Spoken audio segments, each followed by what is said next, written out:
Welcome, everyone, to the Wealthy Speaker Podcast. You know, when we get a chance on our show to highlight some of our clients and our students, it just makes us giddy. And I love to introduce you to up-and-coming superstars. Today, we have the amazing Wolf Millstone with us. Welcome, Wolf. Jane, absolute pleasure to be with you finally on your podcast today. Oh boy, it might feel like a kind of a full circle moment for you, and I love it when that happens. We're going to talk through kind of your entire process starting at the beginning, but I want you to give us a snapshot of what your company looks like today. Sure. So, as I was introduced, my name is Wolf Millstone. I'm based out of St. Louis, Missouri. And my company, my speaking business, if you will, is all centered around what I call the exponential sales method, which in a nutshell is an enterprise level strategy for sales professionals in the corporate world. And the business itself is kind of a three-pronged approach, at least it is right now as you and I talk, that is divvied almost evenly between keynotes, trainings, and workshops. Okay. All centered around that exponential sales method. Okay. Training and workshops. And are you working at a day job right now, Wolf, or have you gone into this full time? Not since 2022. 2022 is when I finally jumped off the dock, if you will, and going full time. Yes, first ever experience doing that. Exciting, daunting, scary, all the above. But I'm smiling. So my coach says that if you're willing to feel the feelings, like the feelings are the hardest part about all of this, and sure. You took that leap without a parachute probably, and said, "I'm willing to do this," and you felt the feelings of fear and did it anyway, and that's remarkable. Okay. So circling back, now I've heard a little bit about your story because we did a special speaker spotlight on you inside the Wealthy Speaker School. So I've heard a little bit about your story already, but circle back to the very first time that you read the Wealthy Speaker 2.0. What prompted that and what happened? I could tell you exactly when it happened, Jane. Summer of 2017. I was down in Charleston, South Carolina. Wells Fargo put on a seminar, if you will, that my company at the time was invited to. I was the delegate for the company I worked for, and they had a number of keynote speakers up on stage, 3, 4, 5 of them throughout the day. The final one was a lady who spoke about diversity in the workplace back in 2017, which had nothing to do with my job at the time, but her keynote was just so captivating and moving and funny, that I was truly engaged in what she was saying. And I happened to overhear one of the event organizers back then, not talking to me, talking to someone else, but I overheard her. They said, we paid her $15,000 for that keynote. It was about 40, 45 minutes long.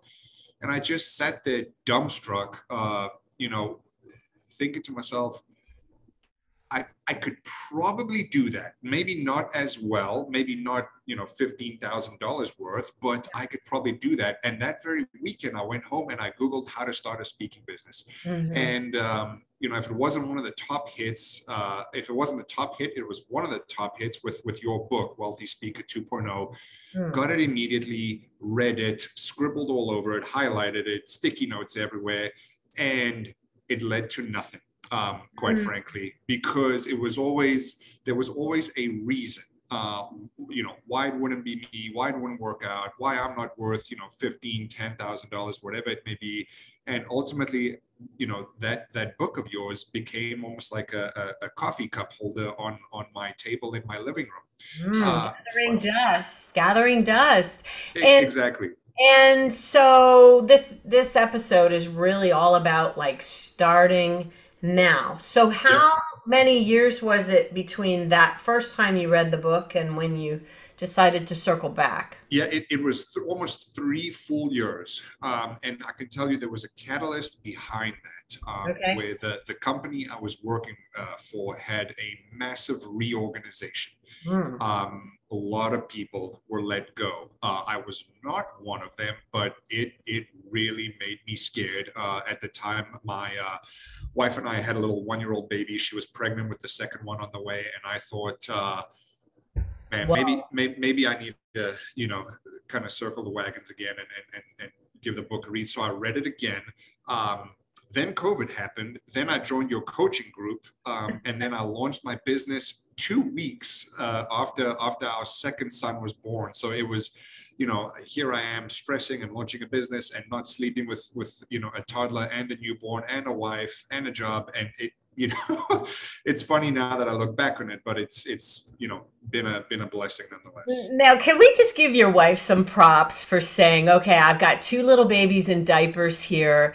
Yep. Wolf, if you want to go ahead and go after your dreams, sure, now is a great time to do that. Like, what was she saying during this moment? You know what? I think she probably had her hands so full with the babies that she couldn't even think straight when it came to me. So I guess that's a little bit of luck I had when it came to that. Okay, all right. So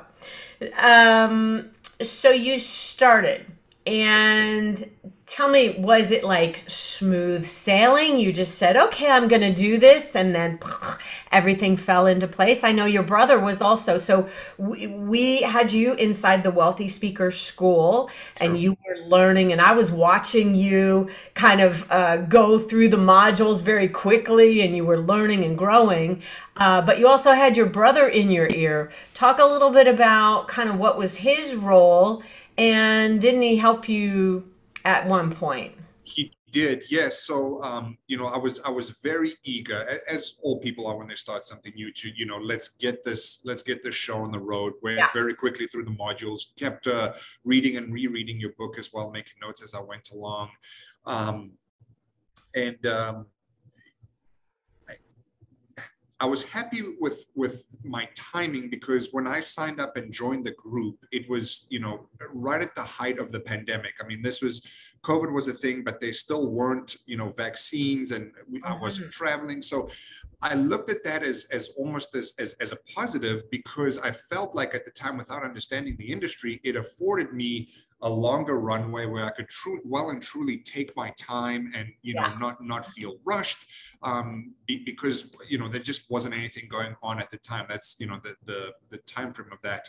That being said, when it came to stuff like a demo video, a website, a lead magnet, yes, I know what they are, but I had absolutely no clue where to start. And because it was a brand new business, and two little babies who take priority, I really had no capital to invest in it. In all those areas. And so what I did was I just said to my brother, who has a little bit of experience building websites and whatnot, I said, here's what I want to do. Can you help me? And he did, essentially free of charge. And that's how my very first website and demo video went up. And I will say, I am glad that it's not up anymore. I've since, revamped it and had a professional do my demo and whatnot, because you could tell it was very budget conscious and rudimentary when it all went up online for the first time. I want to use Jen is always giving the Dan Miller quote: "If you're not embarrassed by your earliest work, you didn't start soon enough." And your brother, however, you kept changing what you wanted to do and adding all these bells and whistles. And didn't he give you a little bit of a talking to actually just get it off the mark? Because sometimes I think we can become paralyzed by trying to get everything like exact and perfect, and we get into paralysis through analysis. He did, Jane, and that's exactly what happened. Where we had a shell and we had a template laid out, and it was always something, and that's arguably the biggest mistake I would say I'd made, where okay, it's ready, but it's not ready. Let's do Yeah. this one more thing. And, this photo's not right. The sound's not good on the video. And, essentially he was the one that cracked the whip and said, hey man, paint or get off the ladder.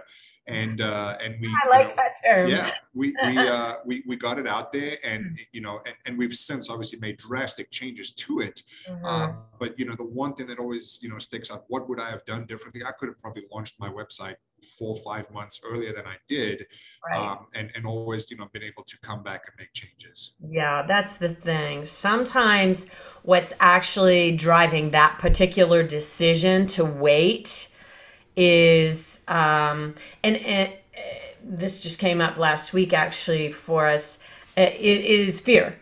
Yep. If you are, okay, I'm feeling confident, but I'm not an 8 or a 9 in confidence. I'm only at a 7 because I don't have this one thing ready. Yep. And the thing is, you just have to begin wherever you are. You have to start today and go all in. And so finally, with your brother's help, you got off the mark and you actually went all in. And now you have an entirely different website and an Correct. entirely different video. Yep. And that's the part of the process. You're really only, what, a year and a bit out from this, aren't you? From the Yeah, I'm launch? about 14, 15 months out. Yep. So you went very quickly, and this is what really captured our attention when you wrote back to us and said you went from 0 to over 300K in a very short period of time. Talk about some of your earliest steps. Like who did you decide was your target market, and how did you start reaching out to them early on?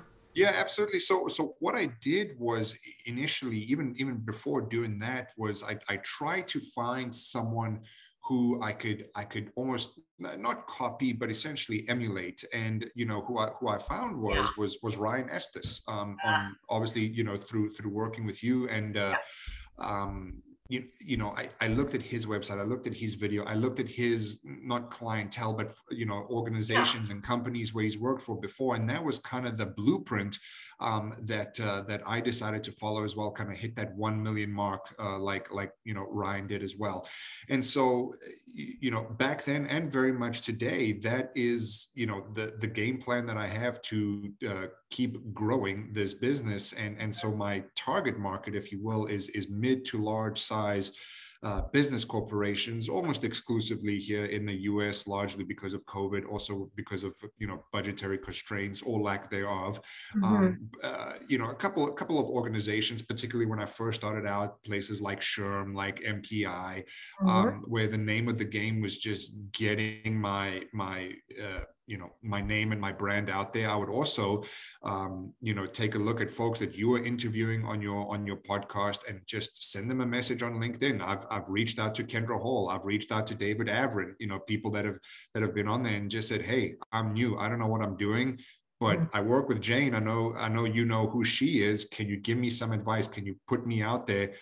And everyone at least replied and said, here's what you need to do, or I'll be thinking about you and whatnot. I had conference calls with some folks, and that built confidence and momentum and exposure, and here we are today. But more importantly, you're a sales guy, so I know this Sure. wasn't, some people might say, well, he's a sales guy, that was easy for him, but you had never sold this before. You had never No. sold yourself before. And I really want to emphasize that in order to have success, you just need to be willing to fail. And you said, I'm going to pitch. And if it doesn't work, I'm going to pitch again. And if it doesn't work, I'm going to pitch again. And so we're going to put some links to SHRM and MPI in the show notes for those of you who don't know who these groups are. So you got yourself out in front of some good groups of people, Sure. and like, talk about like just the early days. What did you do to start to see traction?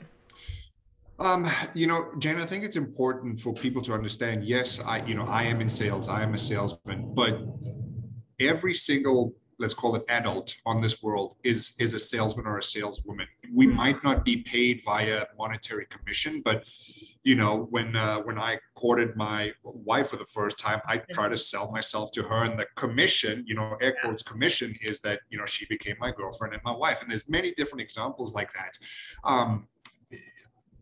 my strategy was to make sure that everybody knew that I was the best speaker they had never heard of, whether that be reaching out via email, via phone call, via Vidyard, lead magnets, whatever. My strategy was just let people hear my name, see my demo video, and repetitively follow up.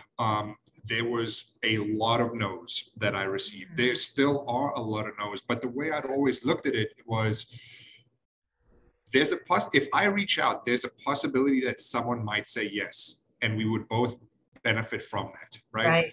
If they say no, well, I'm just in the exact same situation I was in as I was before. There's no, harm or detriment from hearing no, and we'll just try again next month or in 6 months or whatever it may be. But you have to be willing to put yourself out there and be okay with hearing no. And if you do hear no, you're still in the same situation you were. So it's really not a lose-lose situation. No, it's not. Now, when you first started, did you have, a fancy CRM and follow-up system? How did you identify, like, didn't you have like 100 companies or something like that you wanted to work for? Yeah, I did. I had a list of 100 companies that I wanted to reach out to. I have obviously a CRM system now. Back when it was all new and rudimentary, and I quite frankly didn't even know what CRM was. Yeah. It was all done via Excel. And so what it looked like was I would reach out to, let's say, sales VP Jane Atkinson, pitch myself, and would always immediately make a note. In 2 weeks, if I don't hear from you, I'm following up with my lead magnet that I, again, air quotes, accidentally forgot to include the first time. Then I would make, another reminder 3 weeks from a week following the 2 weeks to reach out another unique way with, Vidyard, which is essentially a video you can record of yourself and send it via email. If I never heard again, I would send a reminder for 6 more months and constantly recycle like that. And would you customize your Vidyard video? Every single one, yes. So I would address you personally. I would include, Google or whoever it was that I'd reach out to, try to find a little bit of kind of like inside information about maybe terms that they use for their employees, whether it be team members, partners, associates, and show that I've taken the time to, this isn't a mass mailer that's going out to 1,000 people. It's uniquely for you. I think the people who take the time to really build the relationships like that and really understand who's at the other end of the receiving of this email, it pays off. It's time consuming, Wolf, but it pays off. Talk about okay, so you get a little bit of traction and you're starting to get some bookings. Talk about booking with like the right fit clients and standing tall in your fees. At what point did you go, oh, wait a second, I need to adjust? In the beginning, there was no right fit client. Right fit client in the beginning was someone who could pay me money to recoup the money that I spent on making my website and video and all that good stuff. But and I think a lot of folks, go through that where, it's easier to say, my fee is, I don't know, picking up at $10,000 and someone says, we can pay you $2,000 sold, but over time, as you gain traction and as you gain exposure, you start finding that not every, opportunity is right for you. And it's very, very difficult. When I got to that point where someone said, we can give you, I remember the very first time it happened, someone offered me $3,000 for a keynote, which is a lot of money. That's a lot of money. And I said, no. Respectfully, I said, no, that, doesn't fit my evaluation of my worth and what I bring to the table. And respectfully, I would decline that offer. The very first time I did that, I don't think I slept for a week. Wow. And obviously little babies at home. Exactly. I mean, again, $3,000, it goes a long way. A lot of money. But it got to the point where I knew, I was convinced, and I knew, and I still know that, I'm worth more than that. I bring more to the table. I'm providing life and career altering resources to my clientele where I felt like it demanded more than that. And the nice thing is now that looking back at it, 15 months down the road, I feel comfortable and I'm okay with saying no when the fit isn't right, both for myself and for the companies that I'm looking to come and speak in front of. I love that. I love that. I also love that you were okay with trying something and it not working. You Yep. know, this is just I am this is my mantra lately, Wolf. You probably haven't even heard this. Um, there are only two things that you need for success in the speaking industry. You can tell me if these are correct. Number one is belief, 100% belief in your goal and your vision for the dream business that you have, your number goal. Also, 100% belief in the value that you're bringing to the table, because we know the first sale is to you, right? Yep. The first sale is to yourself. So that's it. Number one is belief. Number two is consistent action. Absolutely. And so you believed that you could go from 0 to 300K in what, 12 months? Did you really believe that when you first started? Probably not the first month, because Probably had to of ease into your belief. exactly, but because of, let's be honest, it is not easy in the beginning. It is difficult, building a website and a demo and your actual material with, whether it be keynotes, podcasts, books, whatever you want to call it. Mhm. It's daunting, and so I would say that I wholeheartedly agree with what you said, but maybe if those are number one and two, I would say there's a 2B, and it's simply just being persistent and not giving up. I do not give the best keynotes. I do not run the best, business model, but I believe in what I'm doing. I'm simply just, I refuse to give up. When I heard no for, a month on end, I knew that there would be light at the end of the tunnel. And what really helped is, Wealthy Speaker 2.0, one of the very first pages you have there that, close your eyes and picture yourself 5 years from now. I Yeah. still do that to this day. And I picture myself, landing in, Boston or wherever it may be, and having a limo come pick me up. And none of that has happened before. But, I dream and I think big term, and, I'm going to make $1 million one day, and I'll certainly keep chasing it until it happens. And then we'll bump it up to 2 million. I believe that you will do it, and I believe that you've already accomplished that really important step, which is the first sale is to yourself. And a big part of that is knowing that you have that value for your customer base. You went all in on sales, which I think is kind of a less difficult path in terms of finding out who in the company is the right person. So you can go straight in on the VP of sales. Was it helpful for you to have picked a lane? Absolutely, because you really don't realize how much you need to narrow it down until you have an expert, kind of hold your hand and guide you through it. Because I remember being on one of the calls with Coach Jen early on, and she said, "What's your lane?" And I said, "Well, it's motivation, sales, and leadership." And she said, "Well, those are 3 lanes. You need to pick one." I'm like, "No, you can tie all three into one." And she's like, okay, but just try, narrowing it down into one. And so, her and I kind of hashed it out, and she asked me questions, and my expression and my face and my demeanor would always light up when the word sales came up. And she said, "I think you need to start running with sales, worry about the leadership and the motivation later." And that really helped me fine tune both my message and my brand, versus, kind of being a jack of all trades, master of none. That's the thing. When you try to be known for a bunch of different things, you end up being known for none. And I think going all in was probably incredibly helpful. And now, I come to your website and boom, it's all about sales. Yep. And I love that you've created something that's very exclusive to you. Yep.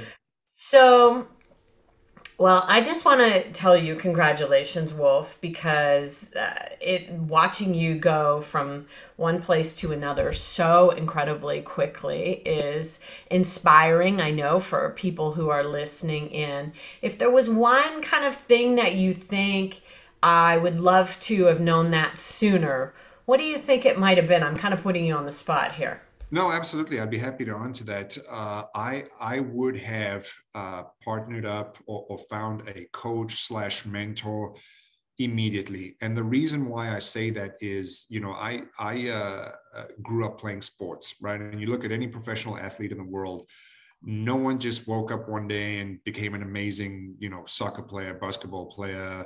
Uh, on the business side, you look at, a Steve Jobs, a Bill Gates, a Warren Buffett, they all had mentors as well. And so while I think, is it possible to do this on your own? Absolutely. Is it easier when you've got an expert holding your hand, been able to kind of, pick your brain and sift and sort through ideas and provide feedback and cracking the whip sometimes? um, I would have jumped on that immediately versus, venturing on my own, struggling, then coming back and partnering up. Right. Well, we've had a few of our students say that when they come into the school, it's like putting blinders on because we know you can piece together a strategy with, random YouTube videos. Yep. But when you put the blinders on and you follow just kind of one guide, it makes your life that much easier. And it really, I think, lessens the learning curve. It Sure. allows you to just follow, one approach. Today's episode was all about getting started, getting off the mark. And one of the things that Wolf did was he put skin in the game. We talked about the two things that are important: belief and consistent action. In order to really shore up your belief, when you invest in yourself, you get a video done, you get a website done, you join us in the Wealthy Speaker School, you're actually saying to your brain, I'm all in, I'm 100% in on this idea. And you've made that first sale to yourself. And I think that it shows when you go out and you start pitching to clients that fact that you are 100% all in and certain on what it is that you're doing. Don't you think that if you had any lack of clarity, we always have this saying over here, clarity equals confidence. Don't you think that if you had any kind of lack of clarity, it would have translated to your clients? Oh, absolutely. There would, would have been more ambiguity. I don't think I would have been as confident and well versed in what I have to offer and what my message and my branding is. Yeah. So, being in that wealthy speaker school with like-minded individuals who are, trying to do the same thing essentially with their businesses and, pinging ideas of them. I mean, it fast forwarded my business tremendously. And I'm only realizing that now on the back end when I reflect on it. I love that. And I just want to, commend you for taking that consistent action over and over again. You tried a pitch, it didn't work. You tried another pitch, it didn't work. You try a sales tactic or send out a video, that worked. Okay, I'll go double down on that. Like, we basically, if you are willing to fail, you become unstoppable because Absolutely. if you can be okay with the emotion of, being disappointed that something isn't going exactly the way you want it to, then there's nothing that you cannot do. And I'm just really in awe of how you've gone through this, Wolf. And I want to say thank you so much for being here and sharing with our listeners. I hope that when they are waiting for the time to be exactly right, they will remember this and know that the time is today. The time is now. Literally, there really isn't a better time to be in the speaking industry because we have this massive pent up demand of in-person events. I think that there's a lot of people with COVID have been waiting to hold their meetings. Personally, I've been waiting to hold my meetings. And so everybody's going to get back out into the meetings industry. And I think it's just going to be a brilliant time to be here. So thank you, Wolf, for sharing. And for those of you who are tuning in, tell everybody, by the way, what the website is. Absolutely. Yeah. Thank you. That's very generous. I can be found online, www.wolfmillstone.com. And that's wolf like the animal, millstone, millstone.com. Awesome. And I'm sure people can connect with you on LinkedIn as well. For those of you tuning in, thank you so much for your time and attention. If there's something that you have been waiting to do, I hope that you will get off the mark today. There has never been a better time to be a part of the speaking community. With that, we'll say, see you soon, Wealthy Speakers. Bye for now, everyone.